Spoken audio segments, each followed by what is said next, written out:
Hello, my name is Christine Berry, and today I will be talking to you about the domestication of plants in ancient Mesopotamia. I will be discussing the ancient Mesopotamian lifestyle and explaining the different ways that ancient Mesopotamians became domesticated. Before the domestication of plants and animals, people had to live on the move. This is called a nomadic lifestyle. The animals would dictate where the people would go to next, and on their journeys, if they found some edible greenery or berries on the route, they were lucky. This was a hard life to live by, not knowing when or where the next meal was. Nomads got tired of it and began to settle.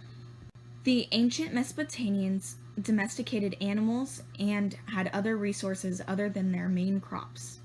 They domesticated goats and sheep for food, milk, and cheese. They also always had an abundance of fish to catch in their nearby rivers. The Mesopotamian civilization started around 5000 BC. It was flourishing around 3000 BC. The people who inhabited ancient Mesopotamia were the Sumerians and Akkadians. Mesopotamia means land between the rivers, and ancient Mesopotamia was located between the Tigris River and the Euphrates River. This river brought good and bad for the people living there. Due to the Zagros Mountains' winter snow melting, the rivers would flood and bring in rich, fertilized soil to the land. The downfall is that it would flood over the crops and wash them away.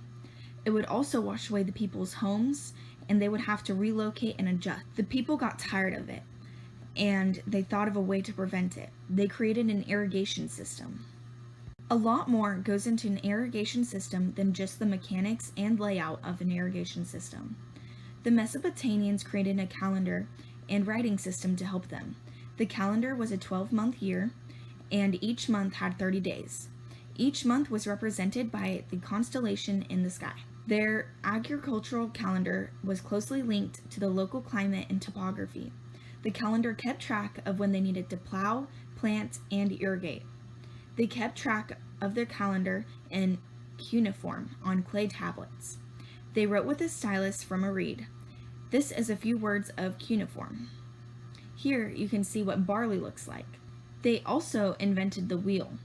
This played a huge role in the harvest process, which I will be getting into later. The majority of the land was planted barley. There were some smaller allotments with wheat and other crops such as melons, dates, apples, figs, grapes, and beans. Ancient Mesopotamia farmers had a great success with farming barley wheat.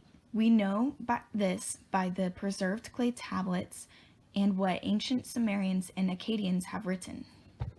In order to have enough for ancient Mesopotamia, they needed to plant roughly 2.4 acres of land. This forced them to walk over an hour for them to get to their farm plot. Here is a map of the irrigation system that the Mesopotamians used. The system had a series of canals, levees, and drainage ditches. The irrigation system was engineered to allow the farmers to decide when they wanted to irrigate. If they did not allow water to their crops would dry out from the heat. If they did not have a system to keep the water out, their crops would overflood and wash them away. A levee is a natural or artificial barrier or wall alongside a body of water that prevents sea level rise and flooding from pouring into low-lying or floodplain lands. Sumerians built their levees so they could block the water from the river that was flooding the crops. They dug canals so that water could be distributed to the rows of planted seeds and crops. They had doors that, when they opened, would pour water and fill the canal so that the crops could get water. When they were done, they shut the door so that the crops would not continue to flood. We still see this type of system today, of course, with advancements. One advancement is that today we have metal doors, and ancient Mesopotamia used wooden doors. They had a standardized spacing and amount of seed per space that made it easier to weed and irrigate and to produce the right amount of flourishing plants.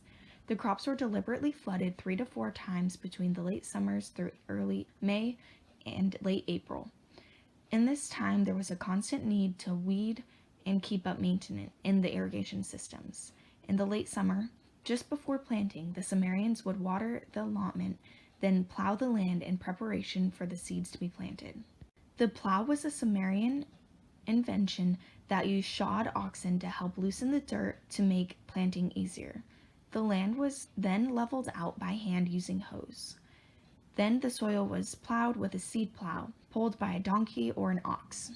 This allowed an organized sowing of the seed and digging of the furrows. To harvest, the crop was cut using either flint or charomatic sickle. Then it was stacked for threshing. Threshing is the process of separating grain from a plant. The ancient Mesopotamians did this by driving carts or dragging sledges over the grain.